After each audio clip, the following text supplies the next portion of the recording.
was lucky to have a job in the first place. Everyone had their own personal struggle they were going through. I was really fortunate to end up where I was, especially in the middle of a pandemic. You are closer to your dream job than you think. This honestly applies to any goal in life. Anything worth achieving will have its ups and downs. So I wanted to share a story about how I almost quit my goal right before my big break.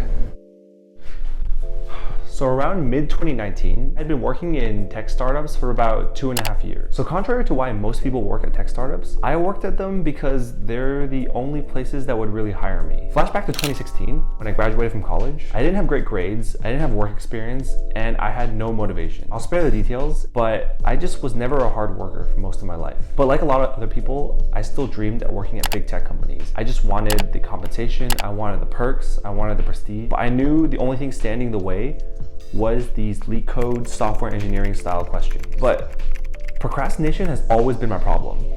And I always thought, next year I'll do that. But in 2019, I was turning 25.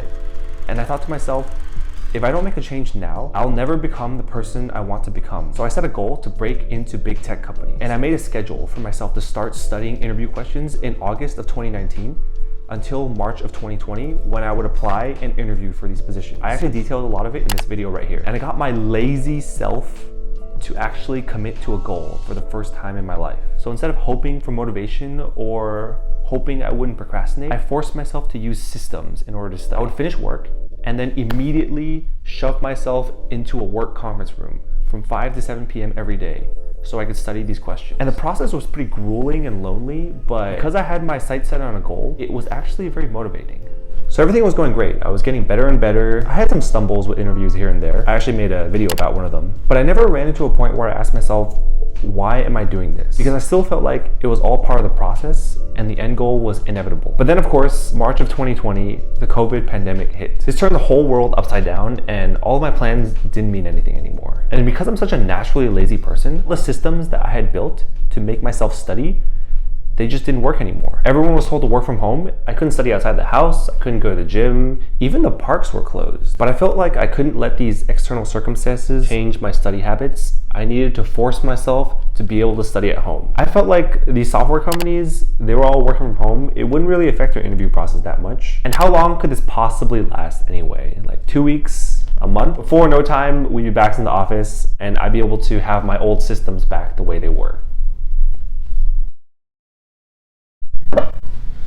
So that definitely didn't pan out the way I planned it to. So obviously the pandemic lasted way longer than we all expected. I kind of noticed this when a lot of the applications for jobs I was looking for actually slowly stopped responding. At some point I realized all the interviews I had lined up were the ones for companies that I had started the process with before the pandemic started. And looking online, a lot of these companies were instituting hiring freezes because of the uncertainty of the world. But I still felt like this was no way to give up, and I had to make do with the interviews I had and make them count. And this is kind of where the real struggles began. So I interviewed with a mid-sized public tech company in Silicon Valley for a job that I really wanted. I went through the whole virtual on-site interview and I killed it. And I was called the next day and verbally offered the job with all the compensation details and everything. And then I got a call a couple days later. The recruiter telling me that because of COVID, the headcount for the team that I had interviewed for was no longer available, meaning they could no longer hire me. A similar experience happened in another giant startup. And slowly, the rest of my interviews, I either failed